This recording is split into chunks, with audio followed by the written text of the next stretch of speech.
If you thought the business of lawmaking was boring, you obviously weren't watching the National Assembly yesterday. What was supposed to be a routine amendment to the Electoral Act turned into a full-blown political theater, complete with shouting matches, walkouts, tear gas outside the gates, and even a senator being mocked as the social media senator. In today's report, we break down 5 explosive moments from the session that have set the internet on fire. But first, let's set the scene. If you are watching this video right now, hit the like button and subscribe to the channel for you to be updated with current political stories and analysis. Let's begin with drama, violence, chaos as Nigeria's 2027 elections took shape yesterday, as both chambers of the National Assembly retained manual transmission as a fallback in the event of electronic failure despite fierce opposition. Now, this was done on the backdrop of drama, chaos, controversy, and even humor in some instances. Well, here are 5 of the most explosive moments that set social media ablaze and set the tone for the narrative around the reforms. So we begin at number 5, where the somewhat calmer session that held in the Senate, where the vote followed a division as called for by Senator Abaribe. Well, this inspired the Senate President, Akpabio, to taunt him and mock him as he accused Abaribe for doing this to elicit positive feedback from social media users. What Senator Abaribe is asking for is that he would like to be seen there in the social media. Mr. President, that is not true. I am talking for Nigerians, not from Senator Abaribe. I want Nigerians to know. I want Nigerians to know. Okay. He called him the social media senator. Well, at number 4, we have PDP House of Reps member Honorable Stanley Olamide expressing his outrage over the terms of Section 84 that will end indirect party primaries, declaring it as a fraud. To Section 84. Not democracy at all. This is your fraud.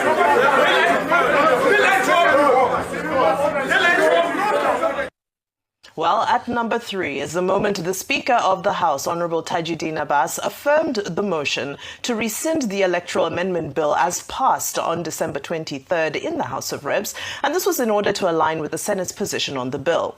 Loud shouts of nay were heard, however, Abbas proceeded to declare otherwise. Those against you say nay. That is how it is. Mr. Speaker, sir.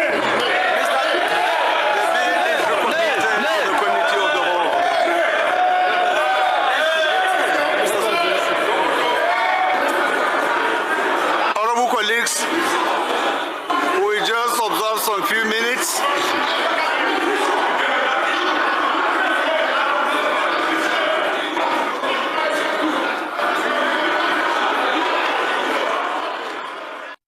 Well, at number 2 is the moment protesters who had been gathering outside the National Assembly for the past 1 week were dispersed with tear gas despite being peaceful.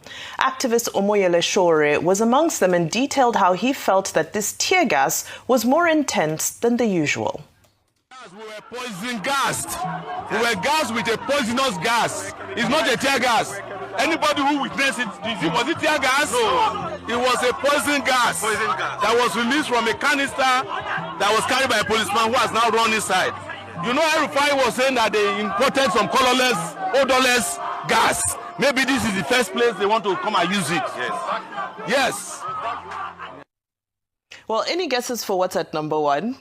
At number 1 is the moment lawmakers stormed out of the chambers, chanting against the ruling party. This video pretty much speaks for itself. ABC, ole! ABC, ole! ABC, ole! ABC, ole! ABC, ole! ABC, ole! ABC, ole! Well, it was tough choosing 5 moments because there was so much drama yesterday, but we tried to sum them up.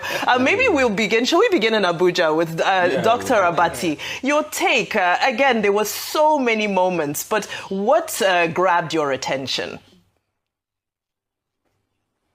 Well, I mean, the drama was, of course, foreseeable, and so nobody should be surprised that yesterday you had some persons, minority caucus in the House of Representatives, chanting that the APC seems determined to rig the election in 2027 on the basis of the disagreements that they had with Clause 60, sub 3, which is about electronic transmission, which they insisted must be done real time and that it should be mandatory.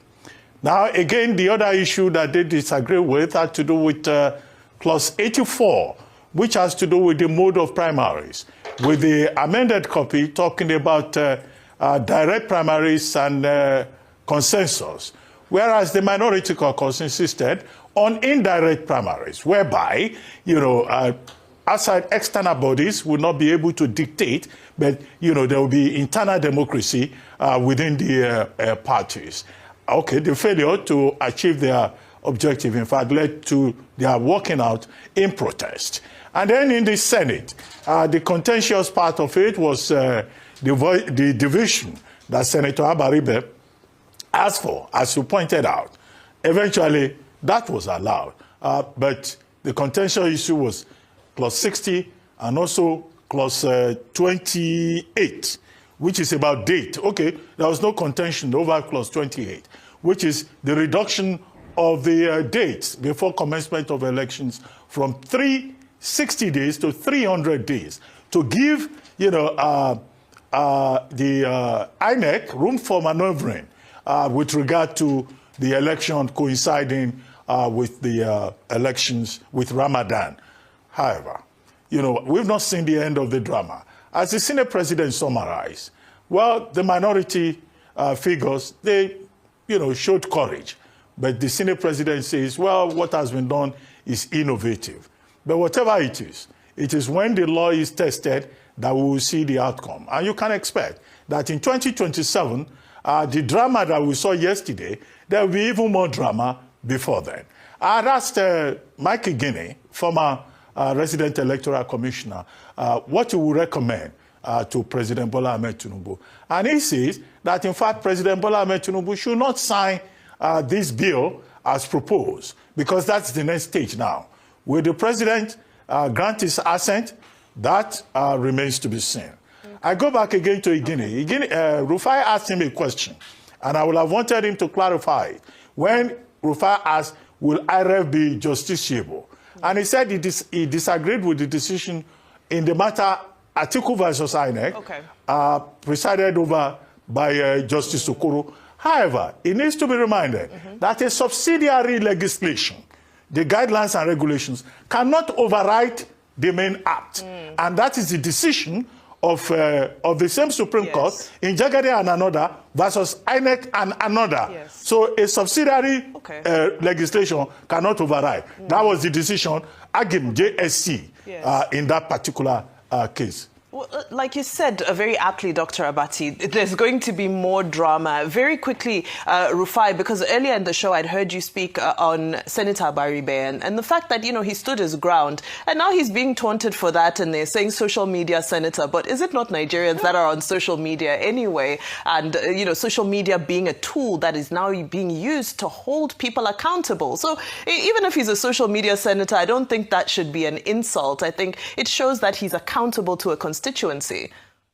You see, I don't want to dwell much on the people that stole democracy that are taunting others. What would they do? They've had their bounty. They've looted democracy. These same people that, as of 2013, were pushing for electronic system of elections then because they wanted to remove Goodluck Jonathan, which was their biggest problem. But it has shown that all the politicians are the same. The cycle just only changes. Then the APC were the saints in 2012, 2013. Everybody wanted them so much because Jonathan was the problem. Now they got into power that we've seen they're even worse than Jonathan. In all of this, when we Nigerians get a break. So I'm not surprised about Mr. Akpabio that taunts Mr. Abaribe for fighting for the future of this country, because he sees that this system they've passed is going to benefit from it. That's just it, and the system will help them. But the question is, when are we going to fight for those that cannot benefit from it? What's it called? Barrister Guinea was talking about the fact that he shouldn't make President Tinubu shouldn't sign it. Barrister Guinea, I don't want to take. I'm not a betting man, but let's go there this morning. If President Tinubu does not sign it with his two hands, I will come on air and be dancing skelewu. He will sign it. No, but you can't skelewu anyway. That's not a fair wage. You know why? You know why? Okay, we have to because move on now. they should come out and lie to us that this is not their plan. Well, you see, when Balogun came and he was trying to change what we know by saying what they passed in the House of Rep was different from what they passed in the House was the same what they passed in the Senate. You will know that they were liars. Yeah. So let them keep deceiving themselves. So on social media, let me just say very quickly, briefly, I'll say that you are absolutely right. But I wanted to just buttress the point that sometimes when they try to downplay very powerful platforms, don't forget that social media was the trigger for a number of protests around the world. The Nepal protests, the Gen Z protests around the world. So you underestimate social media at your own peril. So if you're being called a social media senator, perhaps it's actually talking about the extent of your influence. Is it not the same social media APC used to fight PDP in 2015 with their influencer? I think this is a topic that, of course, is going to keep developing, and we're going to continue to unpack it. But we're going to look at What we witnessed yesterday was not just legislative drama. It was a clear preview of the battle lines for 2027. At the heart of the chaos is a fundamental distrust between the ruling party and the opposition regarding the integrity of our elections. The retention of manual transmission as a backup might sound like a technical compromise, but to the minority caucus, it is a loophole large enough to drive a rigged election through.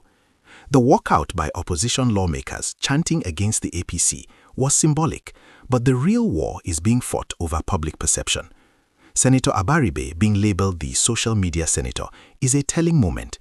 It reveals an establishment that still views accountability to the digital public as something to be mocked rather than embraced. As Rufai pointed out in the discussion, the same APC that championed electronic transmission in 2014 to unseat Jonathan is now fighting to keep manual options alive. That irony is not lost on Nigerians. Outside the chamber, the use of tear gas, described by activists as poison gas, on peaceful protesters raises serious questions about the state of civil liberties. If citizens cannot assemble to demand electoral transparency without being dispersed, then the process itself is already compromised. Ultimately, the president's signature on this bill is a foregone conclusion. But as Dr. Abati noted, the real test will come when the law is applied. Until then, the drama is far from over.